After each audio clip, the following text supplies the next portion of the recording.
Good evening once again, and everyone. I want to welcome our speaker and our listeners and followers on the Facebook Live. Throughout May, Institute for Cultural Relations Policy worked in exceptional format. We provided series of online video lectures where we were hosting experts of different fields to provide an overview of recent events by drawing attention on examples from various fields and from various regions. The reason of the video lectures were recent social changes that are taking place globally, and those affect all aspects of our lives due to COVID-19 pandemic.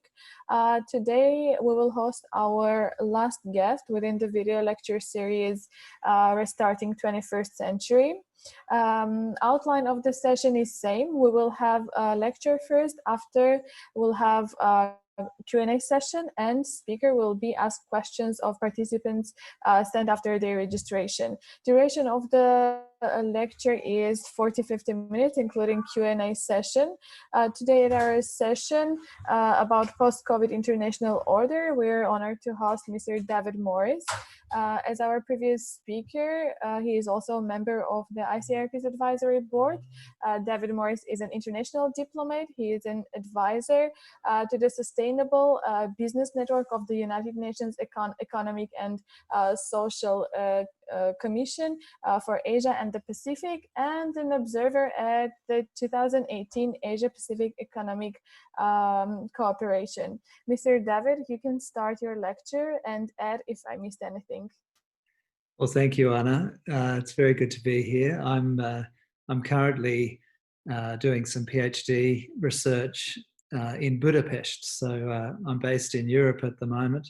But of course, I've spent most of my life in what we used to call the Asia Pacific, but what these days is being redefined, I think, as now the Indo-Pacific. It seems that a decision's been made in some of the world capitals to drop the word Asia, and some of us might wonder why that is, but Asia is definitely still there. In fact, Asia is, of course, now the economic centre of the global economy, and of course, it's in many ways the social centre of the world because of the scale of population of Asia. Not to mention its importance in the global environment, because Asia Pacific, of course, includes the Pacific Ocean. So it's a part of the world that is very important. And even if we're far away in the centre of Europe, as we are today, to think about Asia and to think about how Asia is influencing the world is pretty topical, I think, given the theme of this lecture series, Restarting the 21st Century. In fact, restarting is a really interesting concept, and I think many of us would be wishing we could press a reset button for 2020, that's for sure, and just start again, because it's been such a disaster and such a tragic year, of course. So it's not really such a laughing matter. I mean, it's been a very tragic year for the world dealing with a pandemic. But the pandemic is only part of what's going on, and in a sense, though, the crisis that the pandemic has brought, and then the economic crisis that is now following because we all closed down our societies to try and defeat the pandemic, all of this has heightened and amplified and in some ways exaggerated the geopolitical shift that is happening in the world. And that shift that is being driven out of Asia has actually been happening for a long time. It hasn't just started to happen at all. It's been happening for a number of decades. But I think for some, in particular in Europe and in North America, I think for some, perhaps it's only becoming apparent now that the world has changed. And so in some ways, perhaps in the future, we will look back at 2020 perhaps as some kind of a tipping point, some kind of a turning point where the world realized that it had changed, things have changed. And after a couple of centuries of white men who look like me ruling the world, and who represented about 2 or 3% of the world's population, coming from Europe and North America. This has changed. The world that we're entering now in the 21st century, and we're already 2 decades into it, but particularly by later in this century, it's going to be very much apparent to the world that that period of time in which white men from 2 or 3% of the world's population ruled will be over, and it's already over essentially. We now need to find a way to coexist, to find a way for multiple powers to exist in the world. And this is a challenge. It's a huge challenge because we're not used to it. We've become quite comfortable, particularly those of us in the so-called West, we've become quite comfortable naturally with the status quo. Status quo was comfortable for some, and that status quo is changing. So what a year, right? It's a year that has really brought all of this to the fore, and people who weren't thinking very much about China are now thinking a lot about China, and people who perhaps don't know a lot about China are jumping to lots of conclusions and making lots of assumptions. I've tried over my career to learn about China. I don't pretend to be expert in that I'm not fluent in the language and therefore don't have the insight into the culture that I would love to have if I was fluent in the language. But I can only speak from my experience, and my experience of visiting China for a couple of decades and working with China and with Chinese government and business, either on behalf of Australia or on behalf of other governments in a range of different roles that I've had, or working for businesses or universities. I've developed an experience that gives me a particular insight that perhaps is different from those who may not have visited there. So I'll make a few comments about China. The first thing that's really important, I think, to be aware of when we talk about China is that we're talking about 1/5 of humanity. We're talking about a civilization in the sense that those of us who are from the West might think of ourselves as coming from Western civilization, which is originally, of course, European civilization, quite rightly, because there's a whole set of assumptions around that, a whole set of values and ideals that come from that Western civilization. Well, equally, there is a Chinese civilization, just as there is an Indian civilization, and there are other civilizations in the world. But the Chinese civilization is a particularly interesting one because it's very resilient. In many ways, it has survived for thousands of years.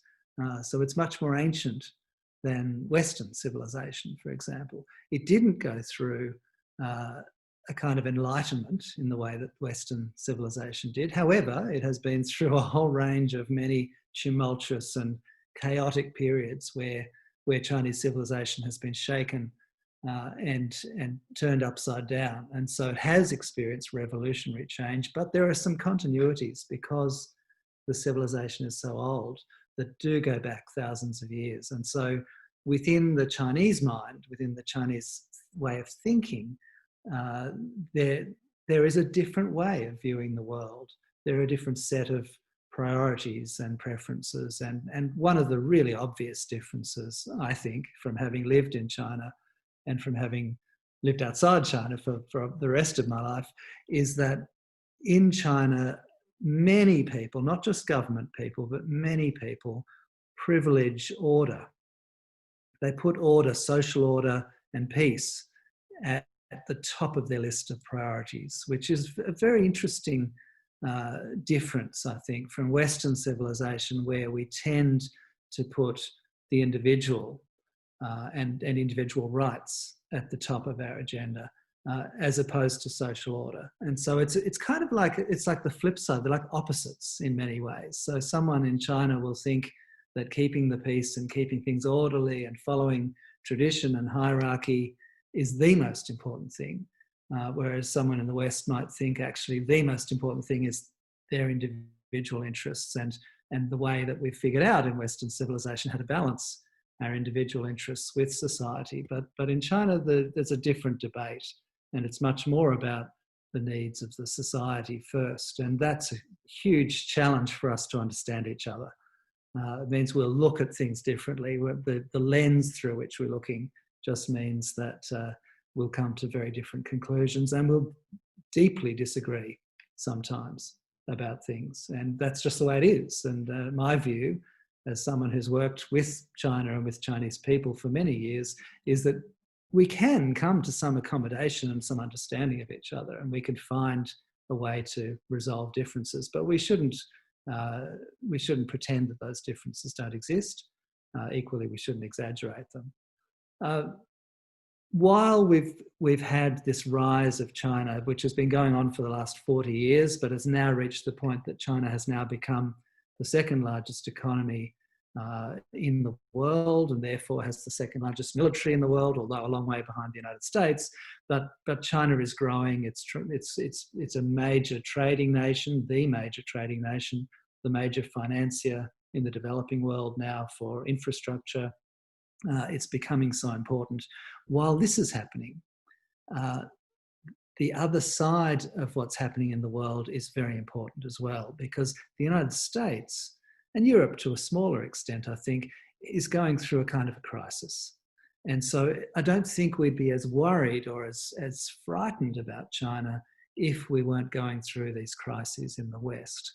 But actually the United States is, I believe, in a period of political and has had economic crisis as well. It had the what it was termed the global financial crisis, which of course wasn't global, but was very much a crisis in the United States and in Europe. And ever since then, the United States has been in some kind of a political crisis, and we can see the problems of pessimism, of fear, of anxiety. And I'm a great believer in the United States, and I think the United States will bounce back. I really do. I think they have many fundamental strengths, and I wouldn't be writing them off.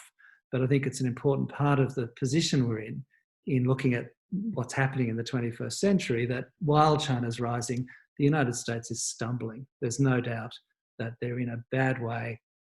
There's been poor governance, clearly, in recent years. I mean, a leader who really the rest of the world laughs about, but in fact we laugh because we're trying not to cry, because it's tragic to see such a dysfunctional governance in a place that was famous for relatively good governance. And of course, those crises of confidence in the West, not only in the United States, but of course the European Union itself has also, perhaps through overreach, and perhaps has become such a powerful bureaucratic entity, but without building the democratic legitimacy. So in a sense, Europe also has created some kind of a political crisis, again, which I'm a great believer in as something that can pass and can be resolved. I think Europe has many strengths, but we're not feeling very confident at the moment in the West. And so here we are, strong China, weak West. It's a recipe for tension. It's a recipe for media and politicians to exaggerate and to catastrophize. So where there are risks, and there are risks in any changing power balance in the world, those risks are being amplified and exaggerated at the moment. And this, I think, is one of our biggest challenges, that we as human beings tend to, when we don't understand something or when we feel that there is a risk, we tend to exaggerate that fear. And I think we need to really be very careful. If we're thinking about the long term, we need to be very careful not to exaggerate, not to buy the media hype or the latest threatening comment from a political leader. We need to step back and be a little bit calm about it all, in my view. Because in my view, this is a big world-changing event, the rise of China, but it's not like the rise of European powers, or the rise of the United States, or the rise of the Soviet Union, or the rise of the Japanese Empire, all of which led to massive wars and catastrophes and invasion and dogmatic ideologies that we knew best and we must control the world because we're the best. I don't sense that that is the way China is thinking. I could be wrong in the long term, but in the short term, I really don't believe that is what's going on here. I think China is, however, looking to strengthen its position. It's looking to eliminate challenges to its rise, and that will create tensions and it will create risks, there's no doubt. But I think we have to be careful not to catastrophize those risks. People are not dying in conflicts. Countries are not being invaded. The kinds of things that happened with the rise of other powers in the past have not happened yet. So we need to make sure they don't happen. And I'm not saying they won't. I'm just saying that let's not panic yet, because actually the rise of China has been incredibly successful so far. So far, what's happened is instead of challenging the ruling power, like quite often in history a rising power may do, what actually China has done is it has bought into the international system created by the United States. It has absolutely bought into the system of globalization. It has completely integrated its economy into the global economic system, and it has demonstrated largely, with some exceptions like all major powers do, but largely it has followed the rules of that global system. It's largely followed the World Trade Organization rules. There's been some intellectual property theft and other activities which basically all developing countries do as they're in that development phase. The test is whether China stops that kind of behaviour as it develops and as it becomes a more developed country. And so really we're entering the test phase, because the last 40 years has been a pretty successful integration of China into the global system. And one way, of course, to help transition, to move to a stability and a positive acceptance of China into the global system as a leader, as opposed to a follower, would be, of course, to have a very strong global system. So if we had very strong institutions, if the United Nations and the World Trade Organization, the World Health Organization, all of these international organizations, if they were strong and resilient and had very clear rules and consistently applied them and had talented people leading them, then actually we could do this. We could actually, I think, manage this transition, because China has indicated it wants to work within that multilateral system. The problem is, a bit like the earlier problem, that the West has lost its confidence in itself, so it's fearing China. The second problem is the multilateral system itself is in crisis. So actually, while the West is feeling that it's not confident in itself, it equally is tearing down the institutions that it built. These very successful institutions, in theory, that were very constrained in the Cold War because of the conflict and contest between the US and the Soviet Union. But after the end of the Cold War, actually the multilateral system came into its own. And we have had very few instances where the international system has broken down. The instances we've had, the big ones, have actually been the United States itself, sadly, invading Iraq and other actions that weakened the United Nations institutions and their norms and their rules, their standards of behaviour. So in a sense, the United States, sadly, has undermined those very institutions that it had built and that it had championed, and those institutions reflect the values, the stated values of the Western world, but actually we haven't lived up to those values. So the international system is weak. It's not in a position to stand and to say we have consistent rules and norms and standards that we expect China now to follow. China looks at these international institutions and thinks, well, let's come in and utilize these institutions. Let's be a leader in these institutions, and maybe let's start to change some of those norms and some of those rules and standards. And so that's going to be a very interesting challenge for us to see, how does China lead as it becomes more active in these international institutions, and how will other countries react? China now is the biggest contributor amongst the Security Council Permanent Five to UN peacekeeping, for example. So there are a lot of Chinese troops around the world keeping the peace. This is a good thing, but it means that over time, China will start to set the standards and the norms for how we do UN peacekeeping. China, of course, as we know, in finance, is now the largest financier of development. And of course, the development that's happening across the developing world is another thing that's transforming our world in the 21st century. No longer is it just a small number of countries that are developed, but actually the vast bulk of humanity is now on that journey of developing. And a lot of that is Chinese finance. And so as China's role in the international financial system grows, again, it will be setting the norms, setting the standards. And so that's going to be a challenge for the United States in particular, which established the IMF and the World Bank and those institutions and holds a stranglehold on them.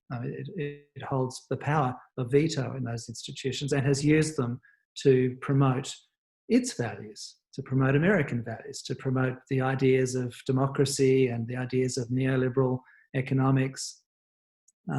And that hasn't been so popular in the developing world. Now China is coming and saying, well, we'll lend you money, but we're not going to insist on those things. We'll lend you money because we want you to develop. That's the language that's used, and it sounds pretty attractive to people in the developing world. Now, of course, finance often does come with other strings, and there are lots of issues we could talk about there. But that's the situation we're in. We're in this situation of rapid change, where actually, while people in the West who are afraid are talking about all of this as being negative, the really interesting thing is that many, many people across the developing world are actually looking forward to this change. They're actually quite comfortable to see a global financier providing the ability to build infrastructure, to invest in health and education, and all of those platforms that you need for development. So China's finding a very ready and willing audience in the developing world for its model. And so the Washington Consensus that we used to have, that you had to run your economies according to neoliberal principles and you had to democratize, those principles are really now passing over to a new Beijing Consensus. And the test will be, what does the Beijing Consensus really mean in practice? It sounds good in the language of it is all about win-win, development, harmony. The language is just as beautiful as the American language about democracy. The real question is going to be, of course, how does this really play out? Now, we've seen lots of geopolitical language, lots of propaganda, I would say, coming out of both sides. The Chinese propaganda tells us all of this is wonderful and harmonious, and the American propaganda tells us, oh no, it's all debt traps, and it's all about cyber espionage, and Huawei is going to spy on you, and the ports that China is building are going to become military bases. And of course, this is kind of believable propaganda, because it's exactly what major powers in the past have done. When the Europeans went around the world and set up bases around the world, they did seize those bases, and they did turn them into military bases for conquest. When the Americans did the same, that's exactly what they did. So there's an assumption in the West that China will do the same. Now, I'm not saying they won't. I think we have to be very careful that they don't. But accusing them of doing it when they actually haven't yet is a bit of a credibility problem. It's a credibility problem for this whole narrative that the Belt and Road Initiative and the Chinese finance for ports and for telecommunications and for new financial institutions is all some big Chinese plot to take over the world. So far, I don't think there is evidence that it is.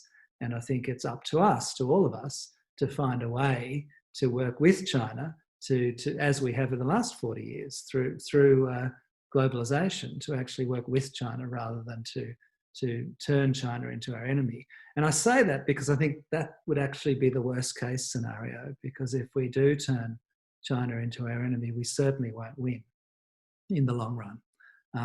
It seems to me to be a pretty foolhardy approach.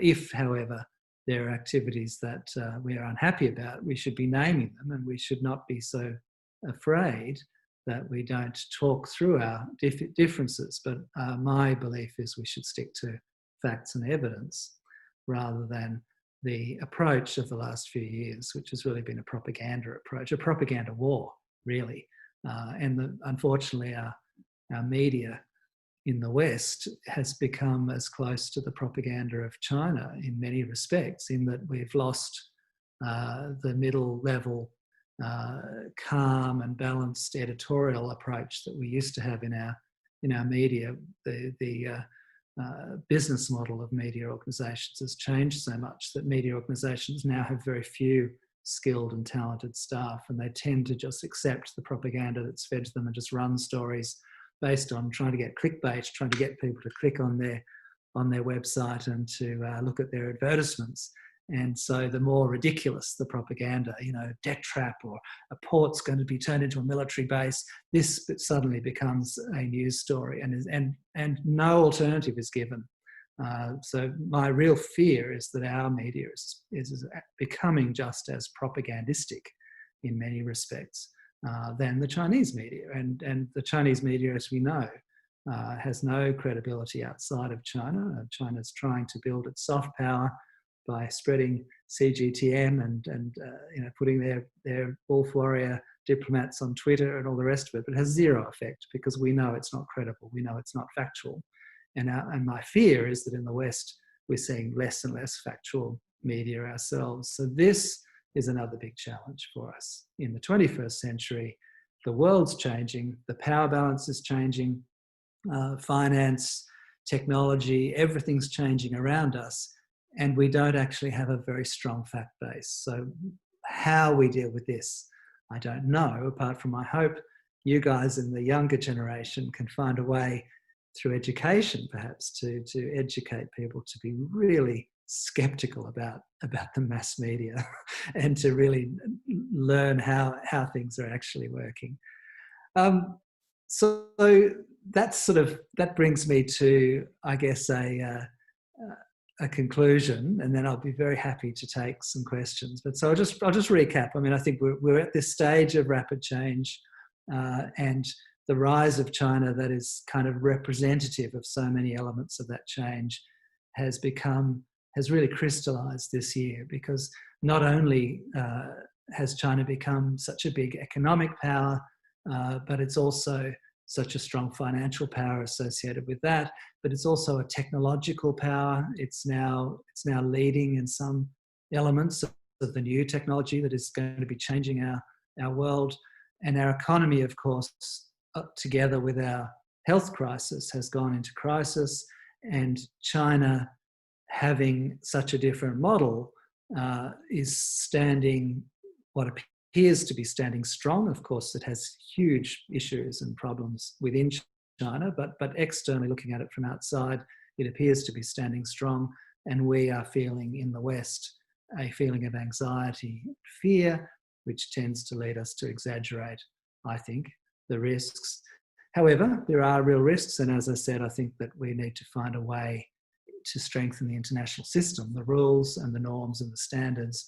Unfortunately, we've done our best to damage all of that as well. So all of which could lead me to pessimism, but it doesn't. I want to conclude, and I'll then answer questions, but I want to conclude just with some optimism. I mean, at the end of the day, actually, all of this, we've had a global health crisis, but it's really interesting, isn't it, how society really kicked in, how we did this. We're defeating this because societies everywhere around the world, different economies, different political systems, but we've all figured out that we need to save lives here, and we've been responsible, we've stayed home, we've learnt to wash our hands more often and to cover our mouths if we go into a shop or whatever. I mean, we've made real compromises to save lives, and I think that it has worked really successfully. And so yes, it was a crisis, but we found the way to solve it, and hopefully the scientists will find us the vaccine. And so my argument would be the same with this geopolitical crisis that we're in as well. It's not beyond human beings to find solutions. Just a few years ago, everyone in the United States was so confident that the rise of China was a good thing, and that they were so confident that China was going to, just integrate into the global system, and this was a positive story. Now today in 2020, almost everyone in the United States is pessimistic and, it's terrible, and China's this big threat to the world. Well, the truth is somewhere in the middle, and we'll figure out a way. Thank you very much. It was absolutely interesting analysis of the new model and the changing model of the world, and we don't know where do we go. From your permission, we'll start the questions. And the first question is, how can the USA's world leading position change after the pandemic? Well, yes, this is one of the big questions, isn't it?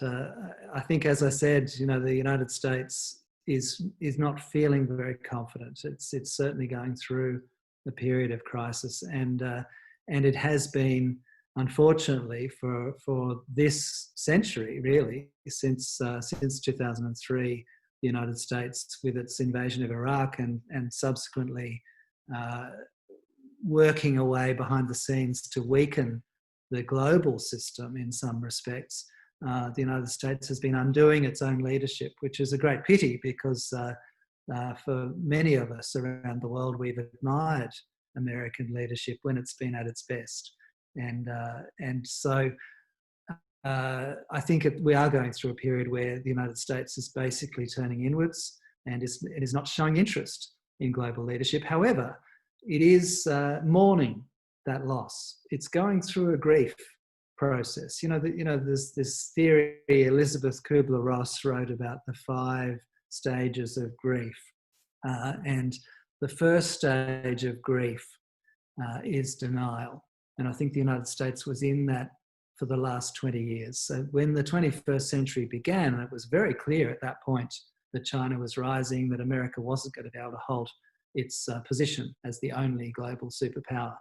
I think America was in denial for a couple of decades and was rushed off to the Middle East and talked about pivoting to Asia and all sorts of things, but really didn't do very much to strengthen or to articulate its leadership of the world. It certainly did nothing to build the global institutions and norms and rules that it had invested so much in the 20th century. Now I think we're entering the second stage of grief. So there's the first stage is denial, second stage is anger. And I think we're in the anger phase. I think America is grieving over its loss of world leadership and is now angry about it. And so that anger, there's the fear of China, the anger against China, it's lashing out. And I think we'll see in the US election campaign this year, I have no doubt, we'll see a lot more anger, a lot more, what I termed propaganda. We're going to hear a lot more crazy notions about, maybe the COVID virus was cooked up in a lab and all these sort of, conspiracy theories. We'll hear all kinds of nonsense being tweeted in the middle of the night by Donald Trump. And it's sad, really, it is sad. But, the third stage of grief is bargaining. And that's going to be very interesting when America comes back and when it starts to actually negotiate and actually try and find a way to sort out how to balance, how to live with China. And not just China, but how to live with actually a multipolar world, because it's not only China that is rising here. The developing world as a whole is rising in its power and its economic influence. And so India is going to be absolutely very important into the 21st century.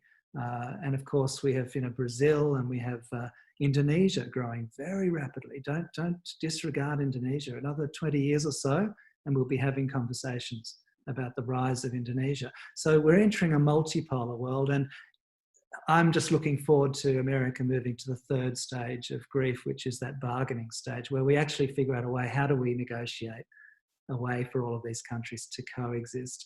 Of course, unfortunately, the fourth stage of grief is depression. And so I suppose there are going to be a lot of those white men who ruled the world for 200 years who are going to be a bit depressed for a while, that they don't any longer have total hegemony, that we are entering a 21st century where we're going to have to share the power. But the final stage of grief, of course, is acceptance. And, so let's hope that by the time we get to that stage of acceptance that we've figured out how to live together. Thank you. I think I will merge here a few questions because you already talked about a few of them. Can the pandemic result in a much stronger China, and which countries or organizations will be in a better position after the pandemic? I think that this is a double-edged sword for China. I think the fact that China is now so globally integrated that Chinese people travel so much in the world. They're now the biggest source of tourists in the world, and of course business people traveling all the time. So when a unique virus like this one developed in China, and it's not unusual for a new virus to appear in China, it's happened in the past, as with SARS, for example, because after all, China is 1/5 of humanity. So it's not surprising that something like this would happen there. But what's different this time is how globally integrated China is.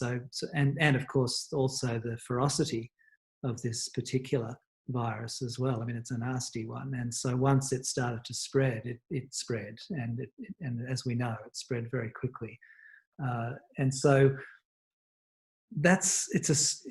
it's a weakness for China in that the world will remember this and many people will quite wrongly blame. We can't blame actually for a virus. A virus is not a human, and blame is actually the wrong approach. However, people will, and people are.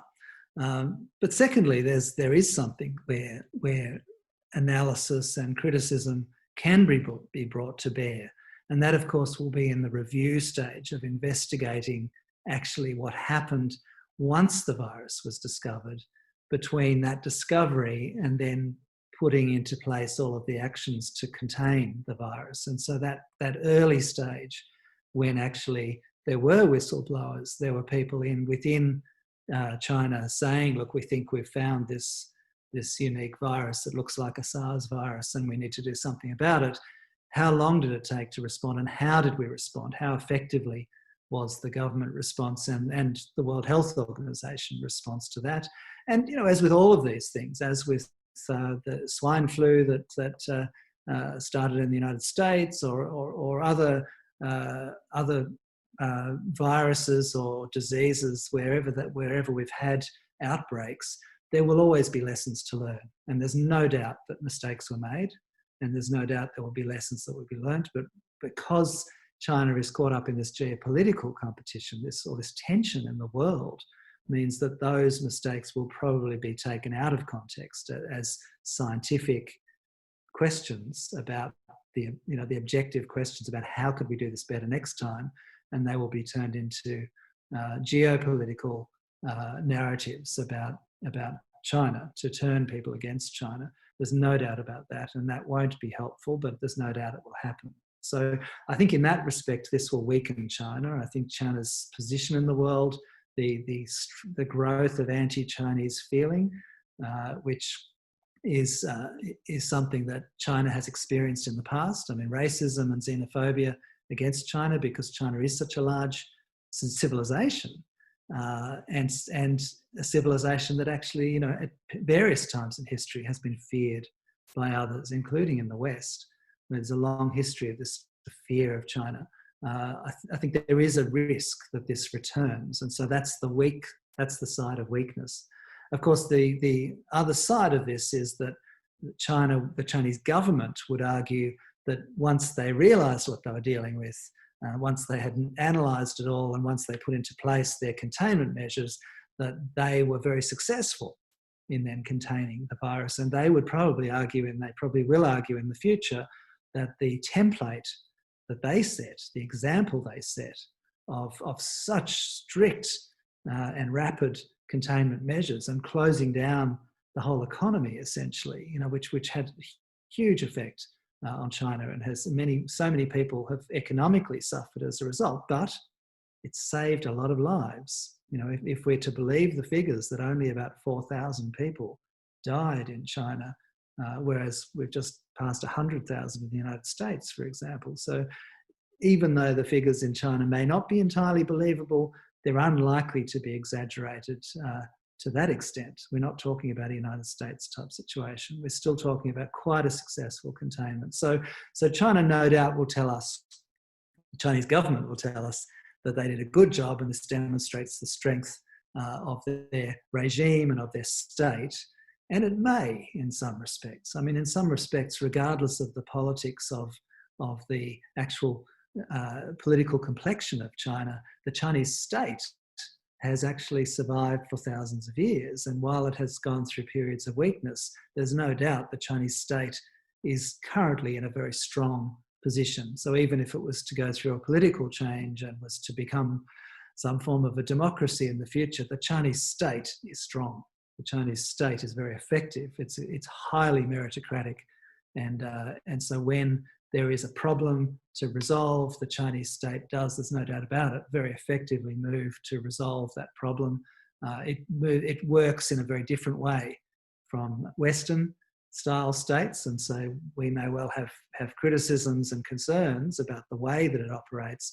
But when it comes to effectiveness and strength, that narrative is going to be the one that China's going to be promoting, while no doubt the US will be promoting the weak narrative. But somewhere, again, as with all of these things, the truth is somewhere in the middle. You know, there are strengths and weaknesses about China. I think COVID just amplifies all this. It just brings it all to the fore, and it makes us think about it more. But really, in the long run, the real issues here are, how does China act as it becomes a global leader? And the COVID example perhaps shows us a couple of things. It shows us that the Chinese state may move to cover up things sometimes. That's in its nature. But equally, it may move very quickly to resolve problems and to do it relatively peacefully and successfully. And so that is a very interesting kind of set of problems, in that we may have some concerns and criticisms, but equally we can probably expect that China, when it says it's going to do something, will probably do it. Will probably do it pretty successfully and effectively. So we better listen to what China says it's going to do, because I suspect when they say they're going to do something, they'll do it. Mr. David, thank you once again. I think we'll not have more questions, since all of them were answered basically during the lecture. Thank you for your valuable analysis and for your time. If you wouldn't like to add anything, you can add it before we say goodbye to our viewers. Oh, look, I think I'll just leave it there. But look, thank you very much. It's been a great pleasure to talk to you. Thank you once again, and I want to thank from my side and from the side of the Institute for Cultural Relations Policy all our speakers for dedicating their time at this difficult period. And if there is someone who missed the videos, they can find the videos on our website and also on our Facebook page. And I want to wish everyone to stay safe and sound until we're back to our normal lives. Thank you and goodbye. Thank you.